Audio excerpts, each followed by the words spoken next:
Hi, Drisha. Hola. Yvonne. Hello. Nice to have you here. Yeah, we're thrilled to have you here, and thank you to the entire family for being together with us. It's our joy being Definitely. here. Thank you so much. It's such a pleasure. Thank you all, and a good morning and good evening to everyone. And I wanted to say a big warm welcome to the POP Climate Leadership Conversation, a tribute to our chief mentor. This initiative aims to strengthen youth leadership and explore tactics that empower youth to take action and tackle the most pressing environmental issues faced globally. We are conducting a series of conversations on leadership strategies, recommendations, reflections, and examples, each focused on global leaders and a different pressing environmental issue that we can think about and act on. The initiative is designed and implemented as a tribute to our chief mentor, Dr. R.K. Pachori.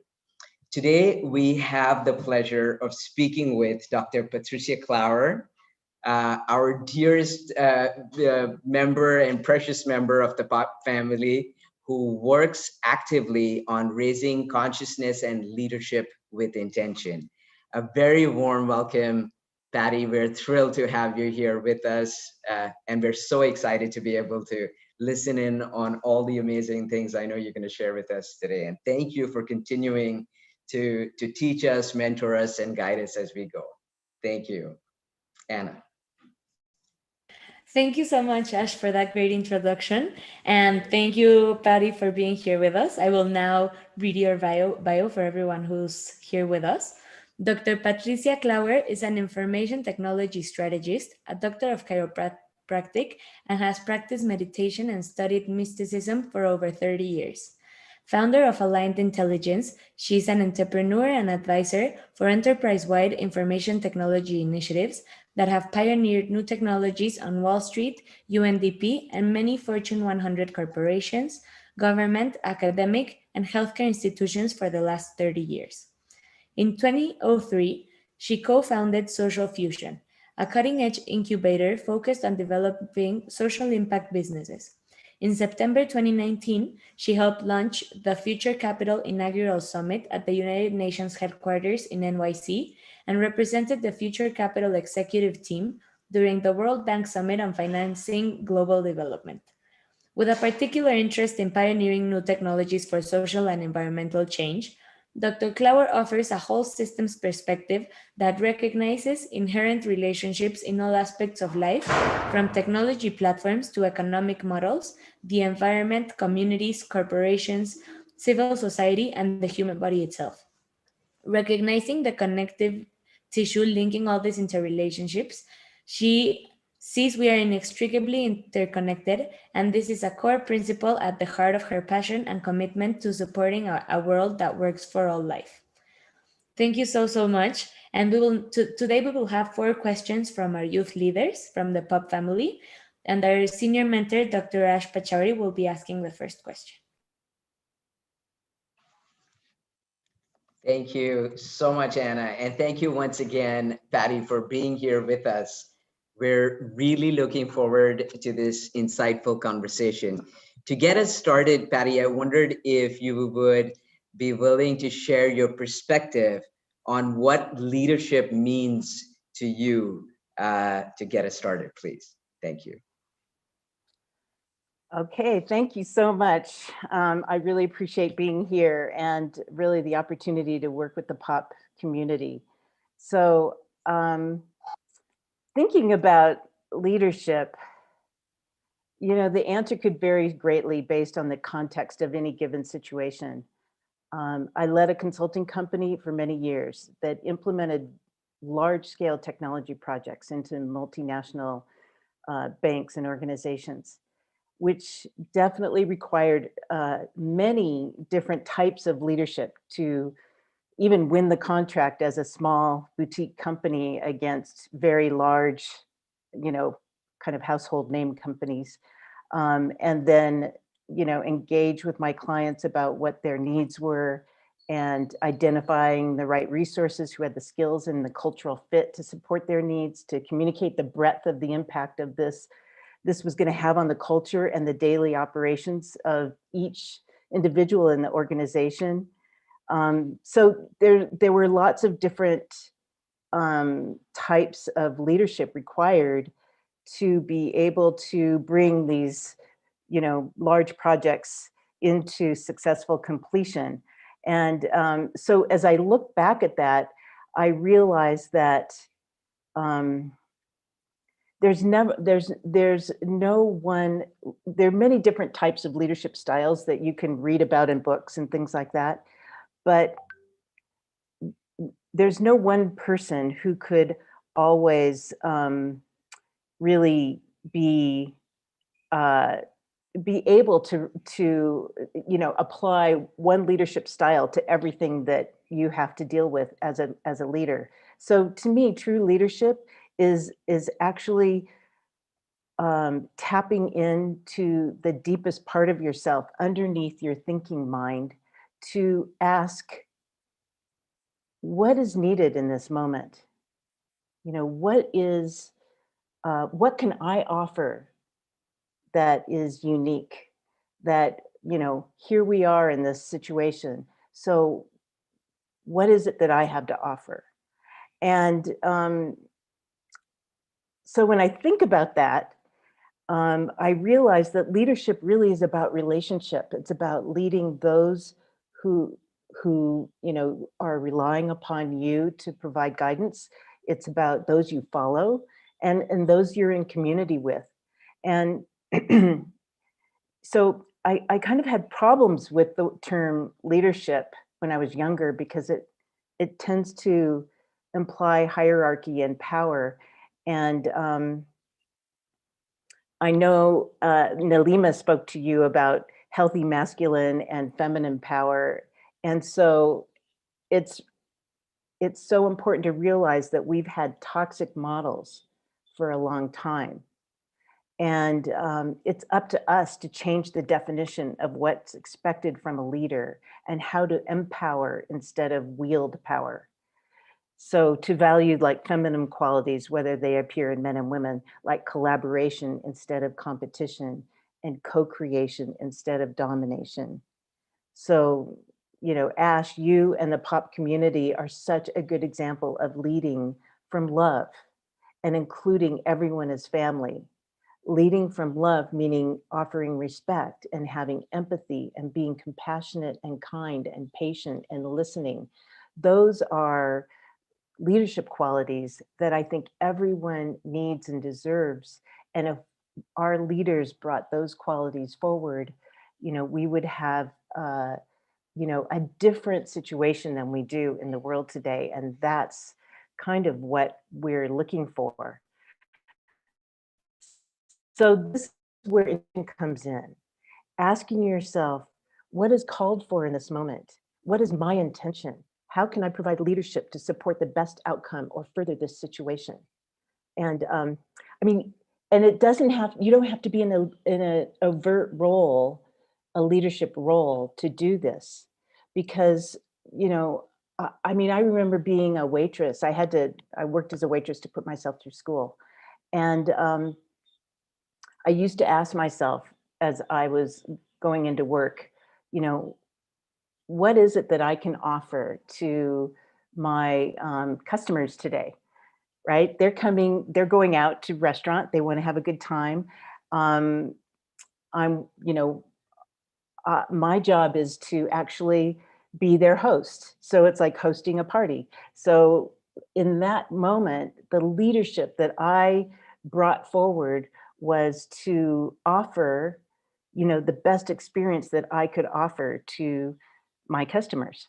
So leadership can show up, and everyone is a leader in some ways when we are tapping our true gifts and what we have to uniquely offer in a situation.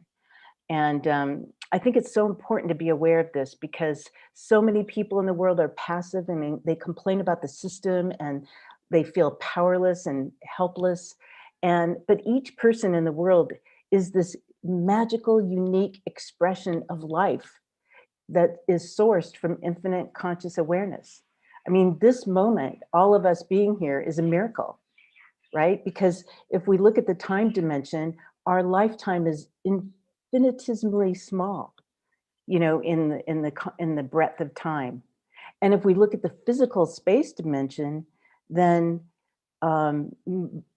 physically we're made up mostly of space. We're atoms, you know, circling around nucleuses, and mostly that's space. So there is a spaciousness and a magic about this moment and each moment that each of us offers something unique. So regardless of the role we're playing, if we tap into the core of ourselves and recognize we not only can, but we have an imperative to act from this source of truth underneath the thinking mind, but who we are and the purpose that's alive within us that wants to be expressed. So asking me in this moment, you know, given that, leadership is inspiring others to be curious, to explore who you are below the thinking and analytical mind, to tap into the unique expression of energy that you bring into the world. The world has need of you. So when you tap into this ever-present and always available essence of you, it is the source of creativity and confidence, and it's required to activate our visions and dreams into action. And we need rapid and powerful, profound change. And the only power I know that can mobilize that kind of action is the power of love. So I guess that's my answer. That's really beautiful, and it's very profound, and it leaves us with a lot to think about, a lot to process, and also I hope a lot to tap into. Like you said, everybody has it in them. So it's really about our being ourselves for who we are. You know, the moment you start to peel everything off, you know, who are we and what do we have to offer the world? And I think that's a really powerful message, and I want to thank you. You know, this is the kind of message we need to hear over a few times, you know, a few times over at least, and also remind ourselves often enough. And it also struck me, you said a very important thing, which is that, you know, our lifetimes are like that. It's like blink, and that's what it is if you consider the realm of time. And that makes it even more important that, you know, we do this and express ourselves for who we are and be everything we can and do it with love and with positive intention now. And that's really, really important. So thank you so much for sharing that. And I hope everybody who's listening will have a chance to process this, you know, at that core. Thank you, Patty. Over to you, Anna. Thank you. Thank you so much for that amazing answer. I think everyone felt truly inspired by that. And I now want to give the floor to Kevin, who will be asking the next question. Thank you, Anna. First of all, wow. This thing that you said about it being a miracle, be in the right moment, in this moment, sharing with you this time. I never thought about it, and I think that's really, really amazing because it makes me think that we need to do the best we can in this time and inspire and try to make others be leaders and do the best they can in that right moment. I never thought about it, so thank you very much. So I have a question, and the question is, what is the impact of leading with your intention in mind? And also, well, what strategies can help people find their intention? Okay, great question. As you know, it's something that's really at the core of what I care about and talk about. So I would say the first thing to ask yourself in any moment is, why am I here? What do I want? What do I really want? And be really clear that you have a powerful intention. Because if your intention is just to say, okay, I'm here to make money or to be promoted or to have people look at me and admire me, This is all ego-based, and unfortunately, many people are motivated by their egoic needs. And this is why we've seen our societies, companies, and governments unable to respond to this climate crisis together to address the needs of our age, because they're still involved in their personal egoic issues. So when I say have an intention, I'm asking about a powerful intention. What is your intention at the core of yourself? And clarity about your intention is at the core of leadership. So your purpose, what is your intention? Why are you here? I want to share with you a short story about how this came to me and why this is so powerful for me, this question, and this really informs everything in my life. I was in India more than 10 years ago. I was in India, and I was on a microfinance study tour with many different people from around the world. And we were being taken out to very small rural villages in Andhra Pradesh, and interviewing people in the villages who were recipients of microfinance loans to understand how it's working for them. And in one village, the teacher in the school was our interpreter. He was the only person who spoke English. And he was really excited to introduce us to their priest, because most villages didn't have a priest. So we all went over to their temple, which was really just a platform and a few columns and a roof. And there was a Hindu priest sitting there in meditation. So we sat down in front of him and waited for him to speak. And in perfect English, it turns out later we found out that he was college educated in the US, but came back to India. In perfect English, he said, "So, why are you here?" And that question reverberated through my body. And so powerfully, I just sat with it. It was, and I can say that I think that question is still vibrating in the core of who I am. Some other people answered him about and was explaining about microfinance and things like that. But I really, really had to ask myself that question: why am I here in this moment? And recognizing that that question is really going to inform me for the rest of my life. So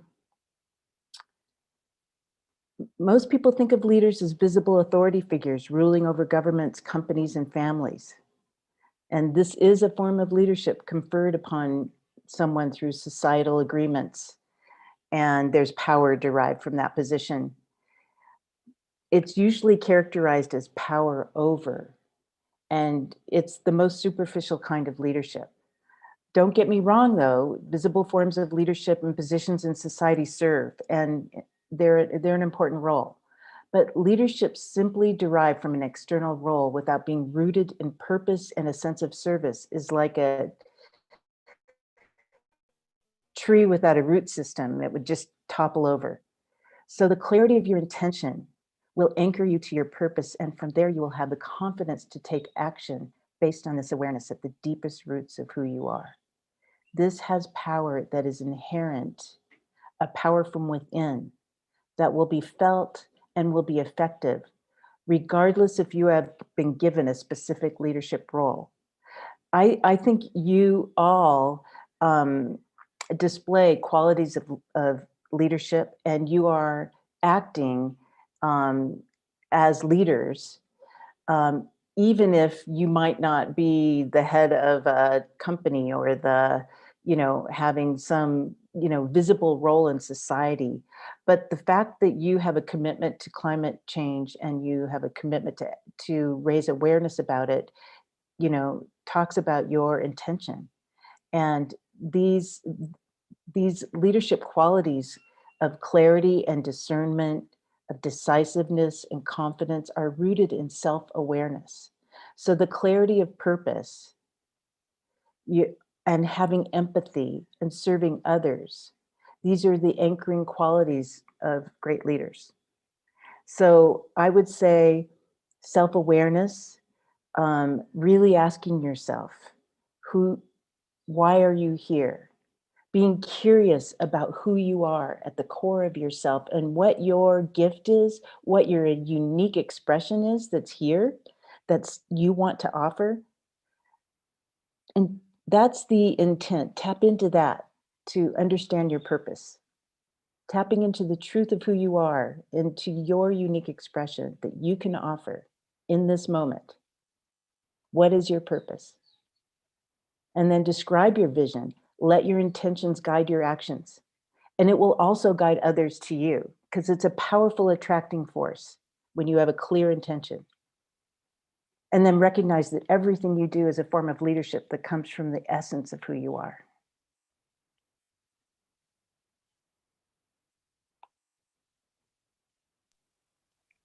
Thank you very much. I think it's a great answer. And for me, it's really, um, I'm impressed on the idea that trying to be, in this case, leader, it depends on what's the main focus on your life. And if in our case that we are focusing on climate action and communicating it, I think it's what makes us possibly a great leader. And I think that the planet needs people like that are trying to do something for planet, because we are living on a really big and huge crisis, and possibly the biggest the biggest crisis that we're going to live as a human race. So I think it's really important to be part of it, to try to focus not on our ego, as you said, but on why we do it. And in this case, what we do is try to save our planet. So thank you very much. I think your words, for me, it's inspiring me, and I hope others are curious today, and afterwards they can see it by themselves and think that trying to do something for anyone else is going to make us everyone to be a great leader. Thank you very much. Mhm. Thank you so much, Kevin, for the question, and Dr. Patricia for that amazing answer. And now we have Ivan, who will be asking the next question. Thank you so much, Anna, for the word. So I wanted to ask you, why are cross-generational and cross-sectorial conversations key to evolving leadership? Thank you for that question, Yvonne.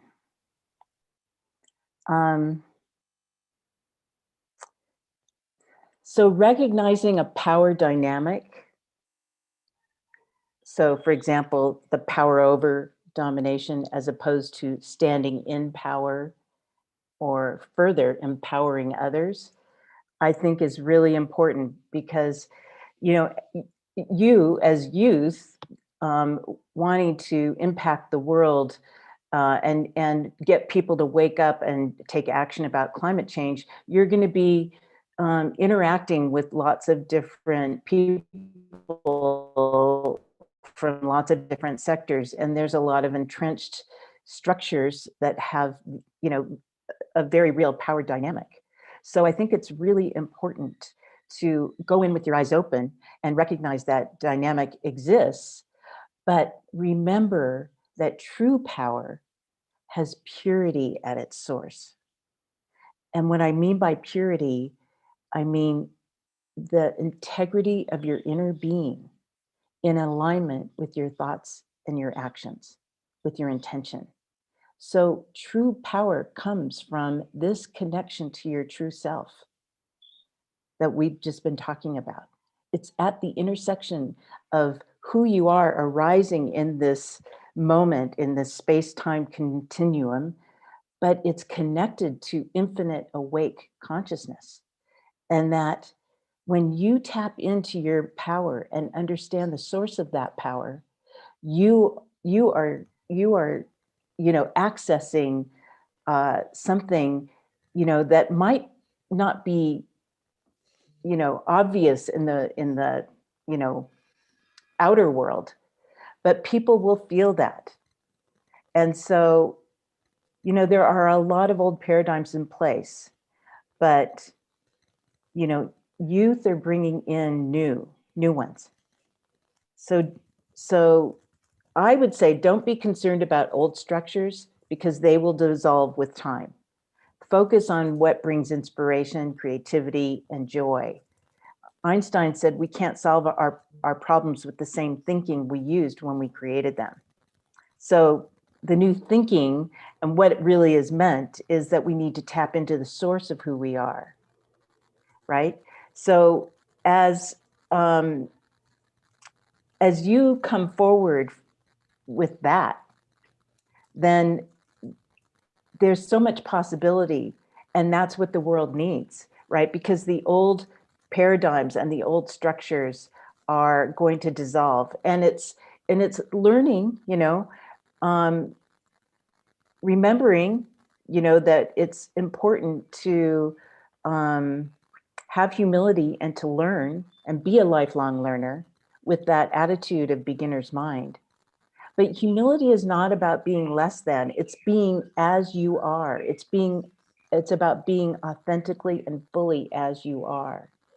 So I think that when, we go into situations that are cross-generational, and, it's so important to have the voice of youth coming into the halls of power, because your power, when you operate from this place of intention, will be felt, and you will tap into the creativity that is needed to make the changes we need in the world. I mean, young people are coming in with new blueprints for this world, and we need to help you tap into those blueprints and manifest in ways you're meant to bring forward.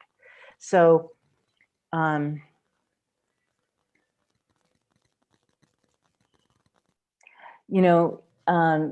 Lao Tzu, in the opening of the Tao Te Ching, said, "From wonder into wonder, existence opens." And I think that's the gift that youth give to all the other the people in power, people who are operating current systems, because we're all interconnected in this dynamically changing web of life, and everything that arises is here for us uniquely in this moment, as we discussed earlier.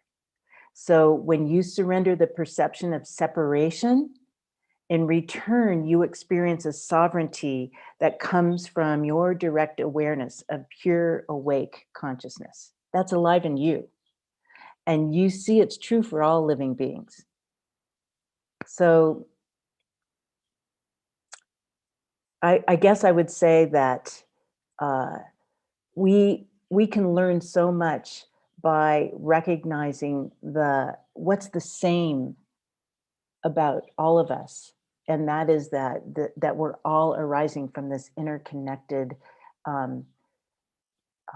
awake consciousness that's infinite, and there is nothing that we can't solve with the creativity that arises from that.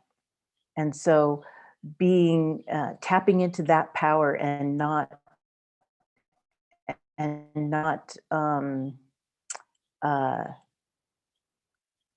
not surrendering to the illusion of separation, which the world would have us believe.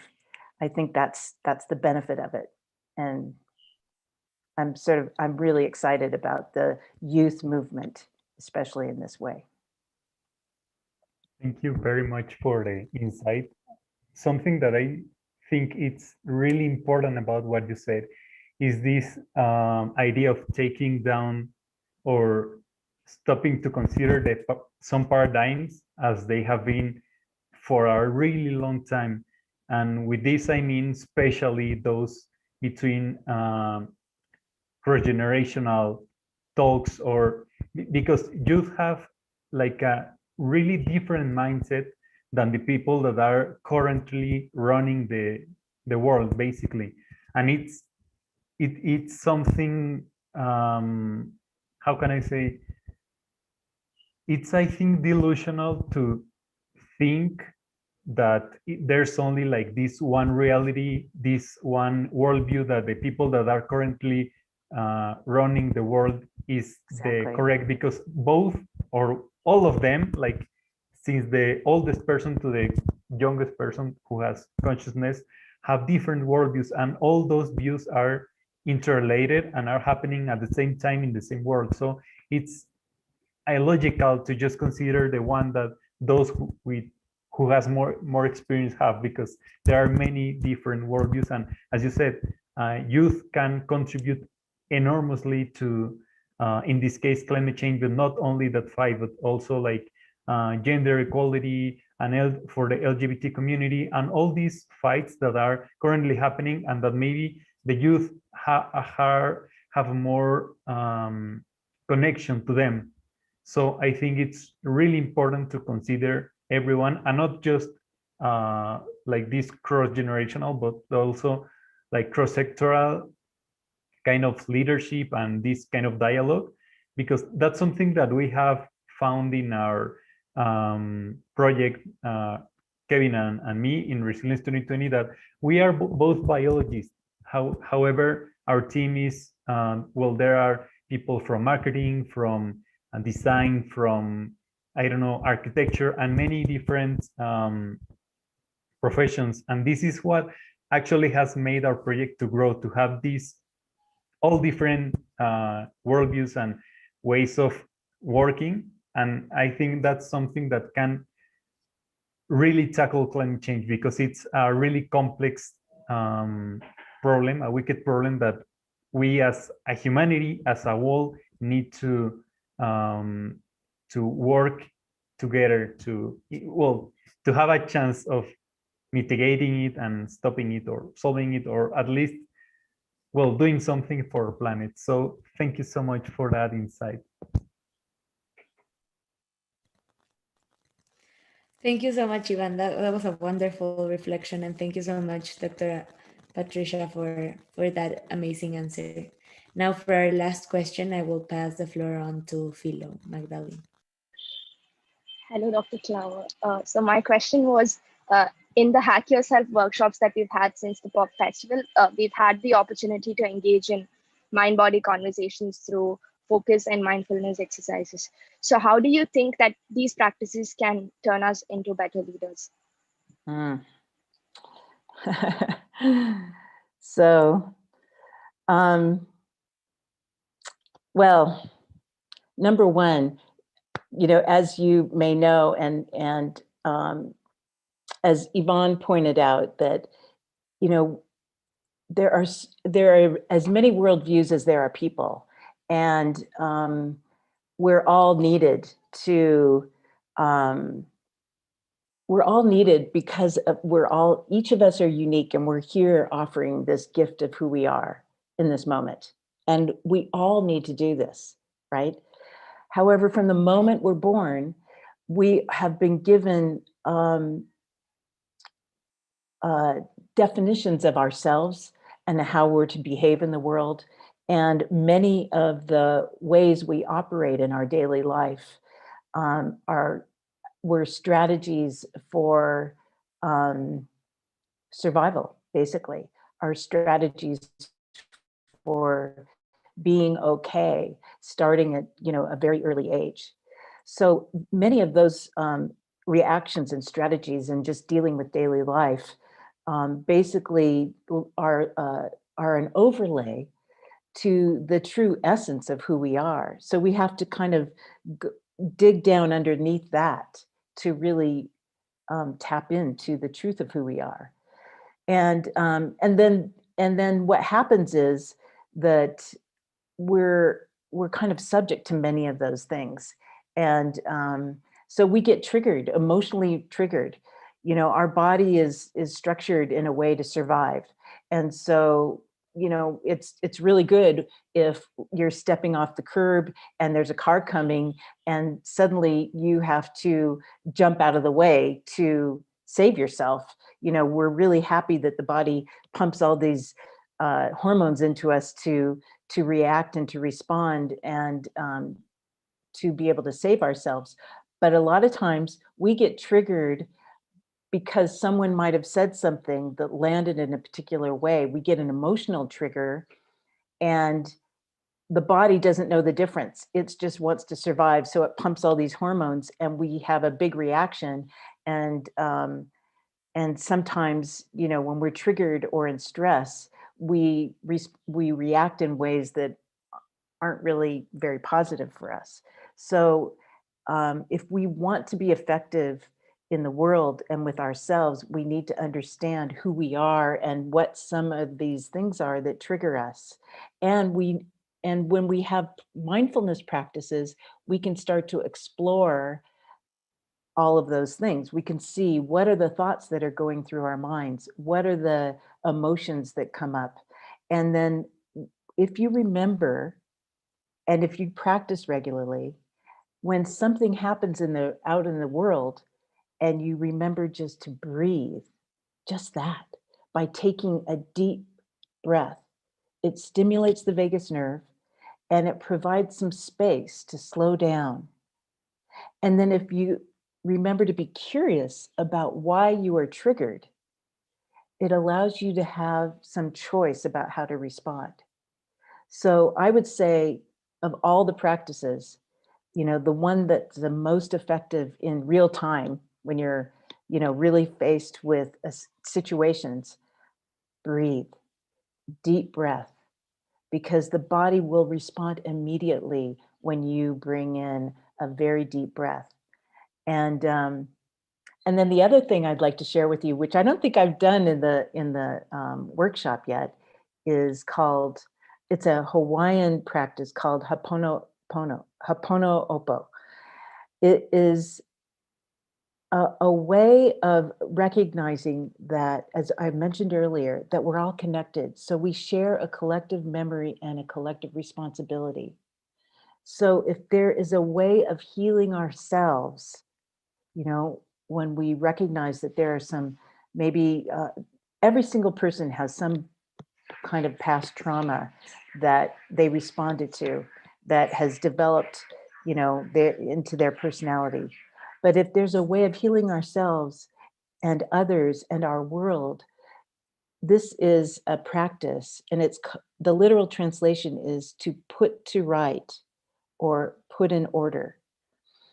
And so in this moment, I'm going to do Ho'oponopono for myself and for our global human family and Mother Earth, and especially for any opponents or people you see who oppose um, what we want to see um, come into the world, how to bring the world into harmony. So it's very simple.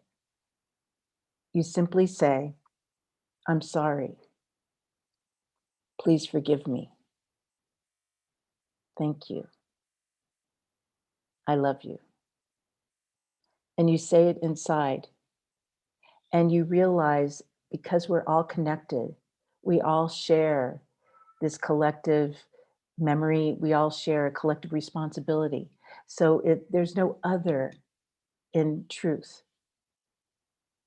And I think that the most transformational action that we can take as individuals is to bring love into all the aspects of our life, into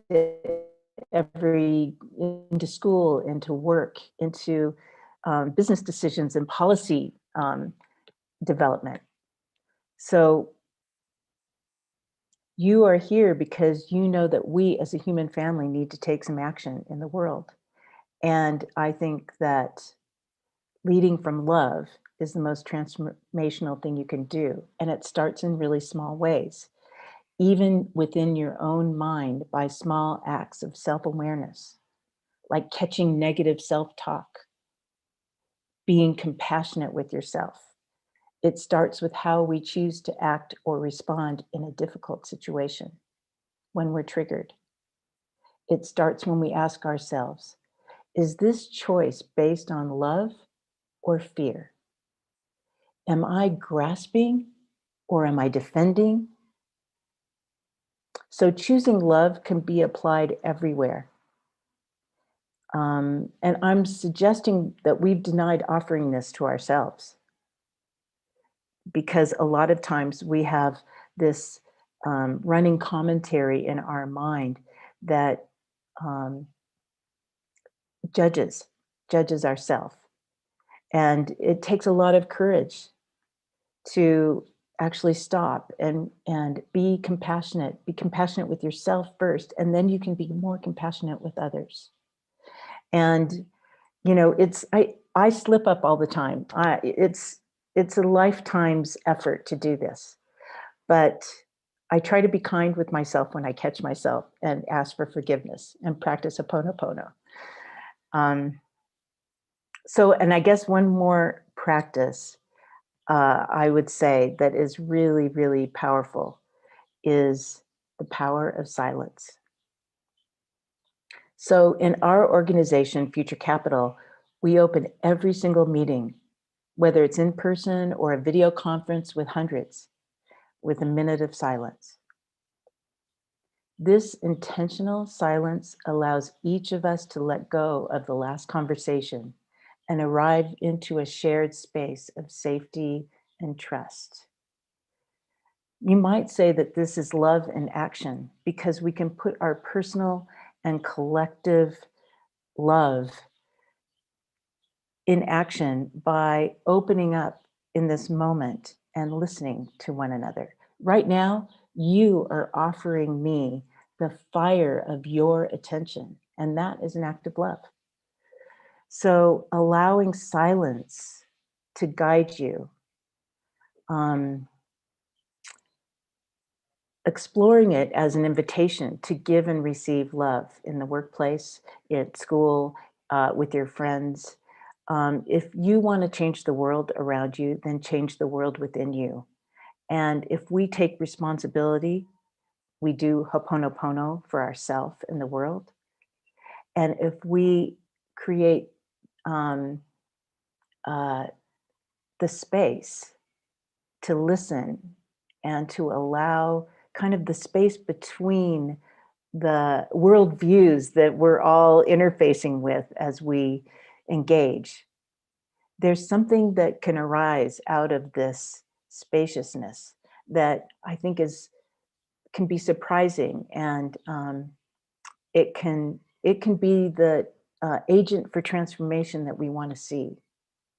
And I think that's what can support us in really being the leaders to invite this silence, to invite this collective acknowledgement and forgiveness, and always to remember to breathe when we are being triggered in any moment. Thank you. I think the three practices that you suggested, they draw back to what you said in the beginning about self-reflection, finding what your intention is, who you are and why you are here. So when that is there, when we have any emotional triggers, it's easier to align your thoughts with your intention, and hence your action aligns with your intention. Mm-hmm. And it also has a significant influence on leadership, in the sense when we have a battle of ideas, more often it tends to be battle between people. So you defend yourself rather than you defend your opinion, and you fight the other person rather than fighting the opinion. So like you said, it creates a sense of self-awareness and opens up a space for listening, and in this shared atmosphere that we're all together. Thank you. Thank you. Thank you so much. And thank you for those amazing questions, family, and Patty, for the incredible insights, the guidance, and the many practices and strategies that we can bring into our lives. And you shared so many things, but I just wanted to say, I think you said something among many powerful messages.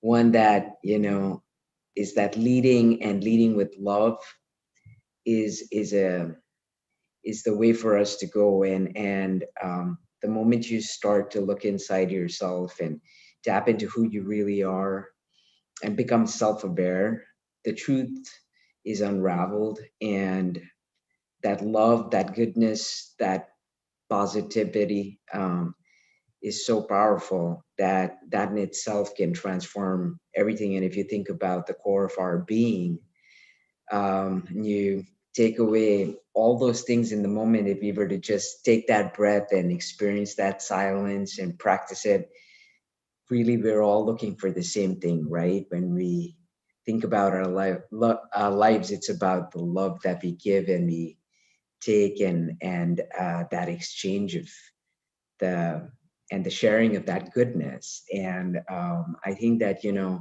that's such an incredible message, because if we were all to embrace that, it literally, like you said, would change the world.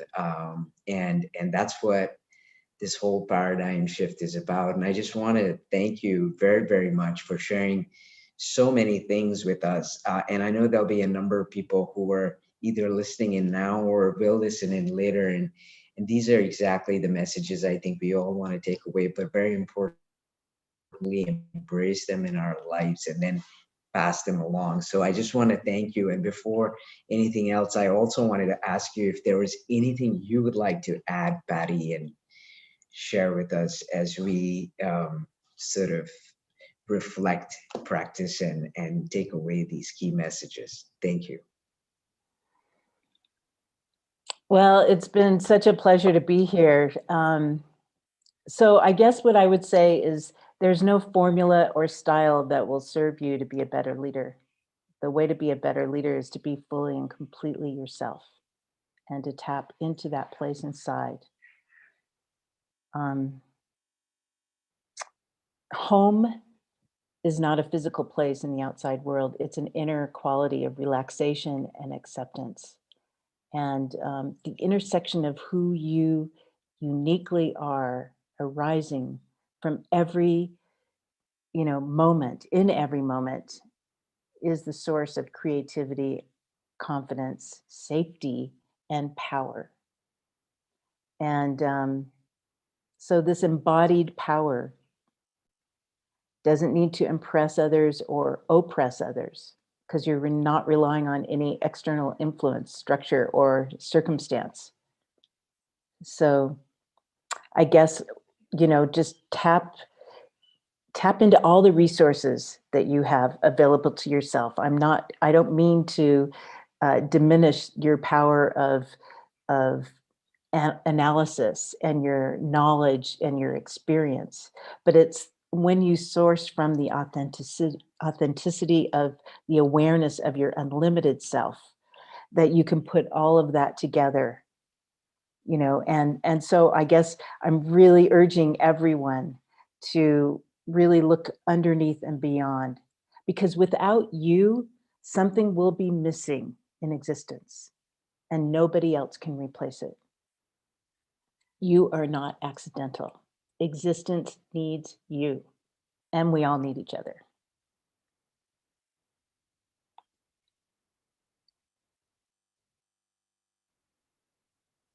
Thank you so much for this wonderful opportunity to, work with all of you. I'm really thrilled to be able to do the monthly workshops and to engage with you in this conversation. It's the most important Thank thing you, to me. On the Patty. contrary. Thank you. It means so I was much just going to to say that us. on the contrary. Yeah. Yes, we are so grateful to have you here. Really, your mindset and ideas are always so inspiring for us. And I think I speak for everyone when I say that we could be here for hours and hours just listening to you and your ideas and everything that you're sharing with us. And honestly, I would even suggest you create a podcast, because your ideas are so amazing and they always bring me so But I just wanted to ask the participants if Philo, Kevin, or Ivan, if you want to add just very quickly a few words before we close. Eh,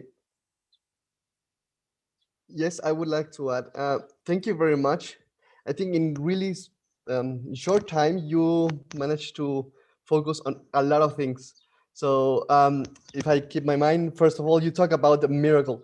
And for me, it's amazing, because if it wasn't for a miracle, I would have met, for example, Ivan in a World Development Sustainable Forum, and I wouldn't be able to create co-create Resilient 2020 with Ivan, and now have a really big team. And if I would live 100 years before, I never met Pop Movement. Dr. Norma, Dr. Ash, you, Patricia. So it's and everyone else that's here. So it's really a miracle, and we need to be inspired by the time that we are, and that, as you said, we are here because of something. We need to do something. The world needs us. And also in our team in Resilient 2020, I always say to team members, we need to step our ego aside, because the world need is much bigger than our ego. And in maybe in 20 years, our ego won't save us, but our work for a world could save us. So we need to step outside our ego. So we need to do it. We need to find out why we do it, and do it with love, as you said. And the third thing I think you said is stay young. You said about the youth is doing everything, but maybe I will be 80 years old eventually, and I need to stay young, not young physically. Maybe that will be impossible, although the medicine can do something. But I mean, what is really going to make me stay young is my mind. And yesterday, actually, what I was hearing, I was seeing again a video of Steve Jobs. I think it was in Stanford, and he said a really famous phrase, and it's "Stay hungry, stay foolish." And I think these two characteristics are a person who's young: stay hungry and stay foolish. And I always forgot to stay foolish. So I think I need to try to work on that and keep up being young. And the last thing you said, and it's insight, it's Ho'oponopono, and it's what you need to do in order to improve ourselves, in order to be leaders ourselves, but not leaders to anyone, but leaders to ourselves. I try to focus on I'm doing wrong in this, and say to myself, I forgive you and I love you, and and eventually that can come up to the other people. So I thank you very much, because in really short time you managed, I don't know how, but you taught and a lot of things, and yeah, and I think in short time you changed my life. So thank you very much.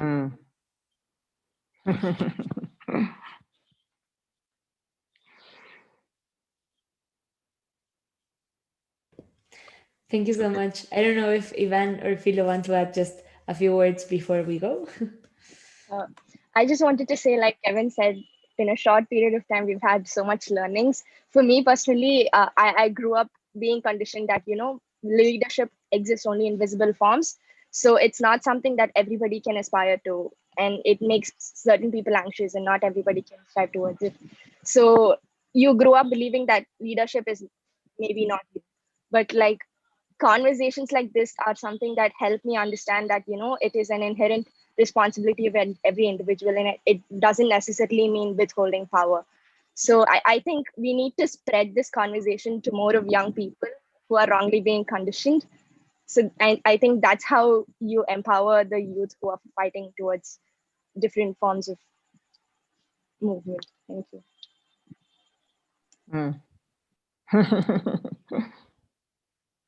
Yes, I agree, Philo.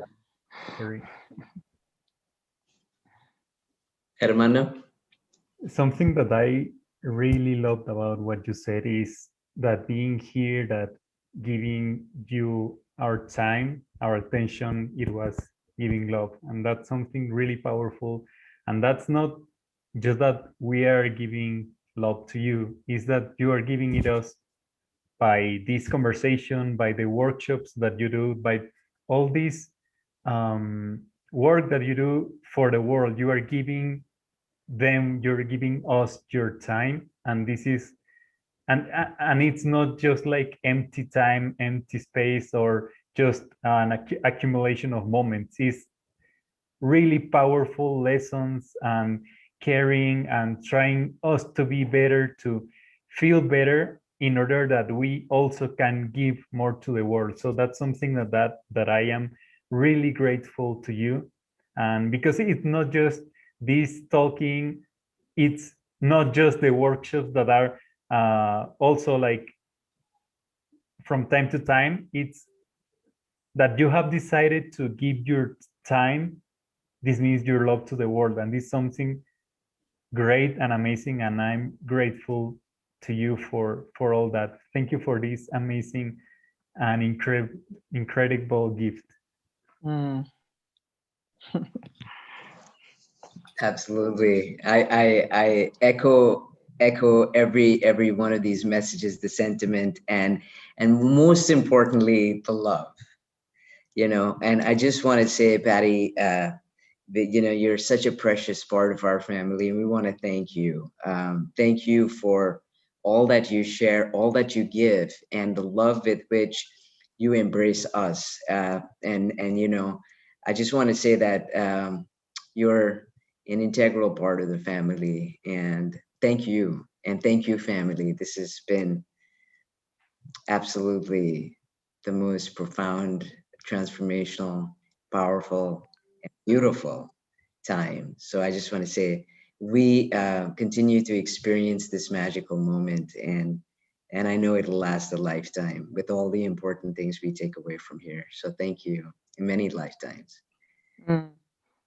Well, thank you all, because I so appreciate being able to. It was just a year ago when I met all of you, and I so appreciated meeting all of you at WSDF, and to be able to be embraced by you, and I don't know, you're kind of the favorite part of my month whenever we work together, and I'm so thrilled with all the work you're doing in the world.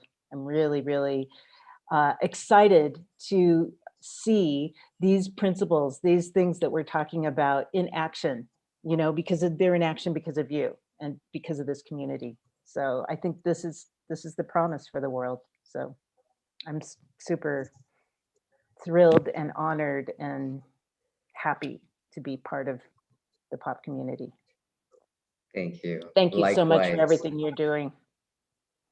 And thank you so much. And thank you, Patty, and thank you, the rest of the family. And before we go, we wondered if we could request you for a picture, please. Okay. Thank you. All right. Good. Okay, great. All right. Thank you. I'm going to put this in our group. Thank you, everyone. Love and a big, big hug. And we can't wait to see you again. And again, pray to your true self. And thank you so much. Thank you. Thank you. Thank you so much.